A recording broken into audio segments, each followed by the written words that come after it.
Quality solutions in a democracy like ours require a quality debate. And I dare say, attitudinal and behavioral changes amongst all of us as well, would be required. Now I'm going not just to the environment, but beyond it. In any issue that requires change in our country, we need that quality debate. We need quality leadership. The pursuit of quality will always call for enlightened leadership.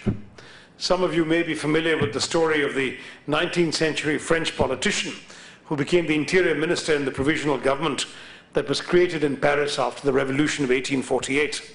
And this man looked out of his window during the tumultuous events of that time, and he saw a mob rushing past on the street. He promptly headed for the door saying, "I am their leader, I must follow them."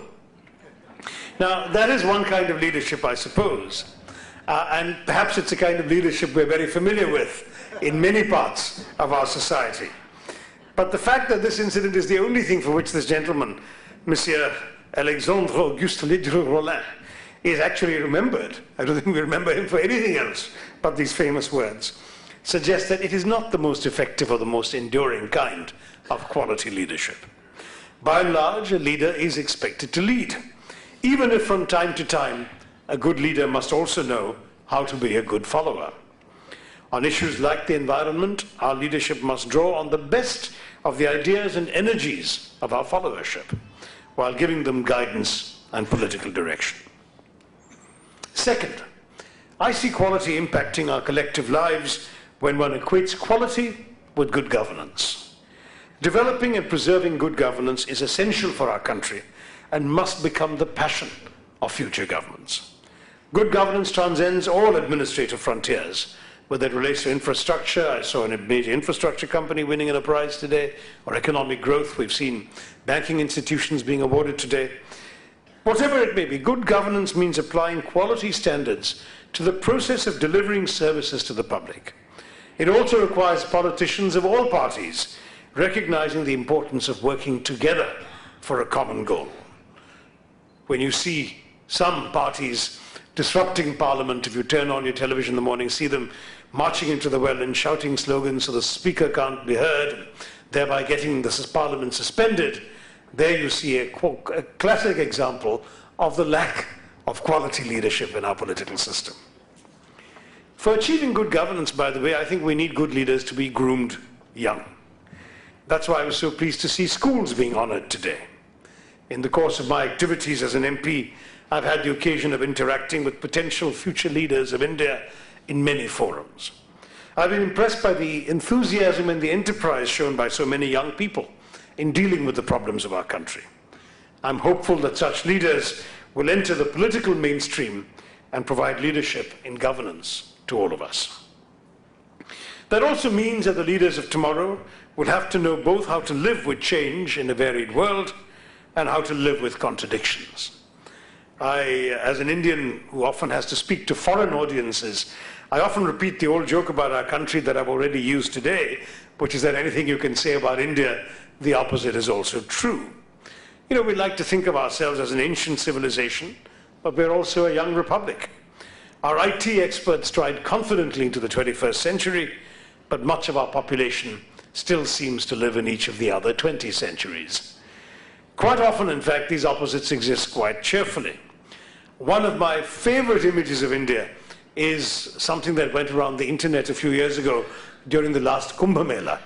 It was a photograph of a naked Hindu sadhu, right? I mean, absolutely right out of central casting. Matted hair, ash-smeared forehead, scraggly beard, wart on his face, you know, the Rudrakshamala around his neck.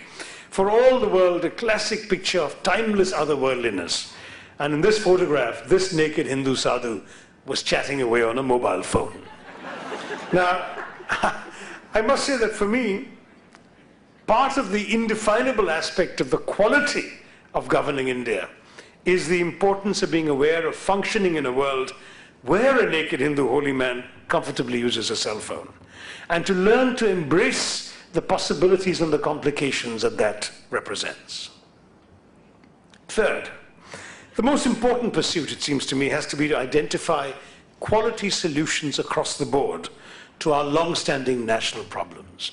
Problems of clean drinking water, clean air, energy sufficiency, affordable housing, good health and education, problems whose nature has not changed since independence or even earlier. We still have not solved the problems of providing the Aam Aadmi with roti, kapda or makan, and I would probably add pani, kitab and kaam to this list. We need to find innovative ways to tackle these problems and solve them. The need is imperative. Meeting these goals cannot go on being indefinitely postponed. India must solve these problems while preserving the earth and practicing good governance. Now, the fact is that it can be done, and we Indians can do it. The organizers of this evening's event have kindly put me up in the Taj Mahal Hotel, where when Jamshedji Tata, way back in the 1880s or 1890s, was denied admission to Pike's Hotel in Bombay at the peak of the British Empire, he built this grander, far more opulent hotel that was open to Indians, unlike Pike's Hotel. Now, the Taj is today considered one of the finest hotels in the world, whereas Pike's has long since closed. Now, when the same Mr. Tata set up India's first ever steel mill in the face of implacable British hostility in 1905, a senior British imperial official sneered that he would personally eat every ounce of steel that an Indian was capable of producing. It's a pity he didn't live to see the descendants of Jamshedji Tata taking over what remained of British steel through Tata's acquisition of Chorus. It would certainly have given him a bad case of indigestion, I think. But that's why the Bajaj family also makes us so proud.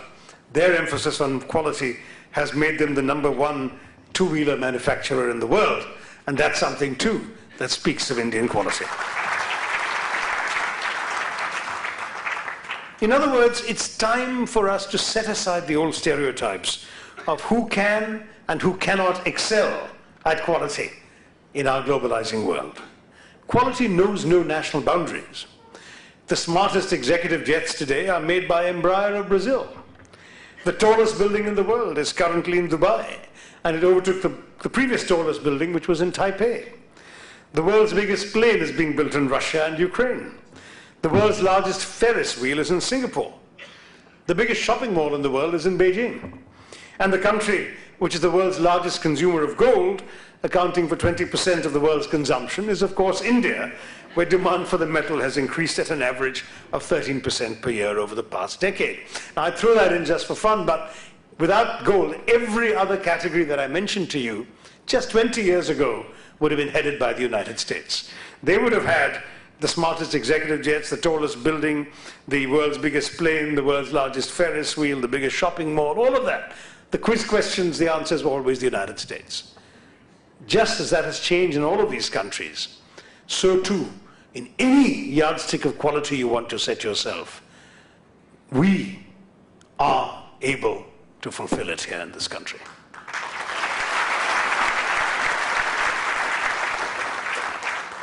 I'm very pleased that the IMC RBNQA award process has, over the last 15 years, conferred multiple benefits upon Indian industry. The sharing of best practices by winners, the examiners, so many of you are here today, who develop into a pool of quality experts, the organizations which field these examiners, thus enabling self-assessment, and of course the companies applying for the award, they all benefit from this process. And I was struck by hearing that every applicant has expressed appreciation for the fact that the very process of writing the application has been a learning experience. It has given them great insight into the working of their own company, their strengths and weaknesses, and there could be no greater tribute than that the information provided in the application for this award is so comprehensive that I'm told that quite often the documentation is also used as an induction manual to new entrants in these companies. Let me then congratulate not only today's many distinguished winners, whom I have congratulated directly, but also the IMC and the Ramkrishna Bajaj National Quality Award Trust for what they have done to create this prestigious and worthwhile award and this institution. It was Mahatma Gandhi who said, "It is the quality of our work which will please God and not the quantity."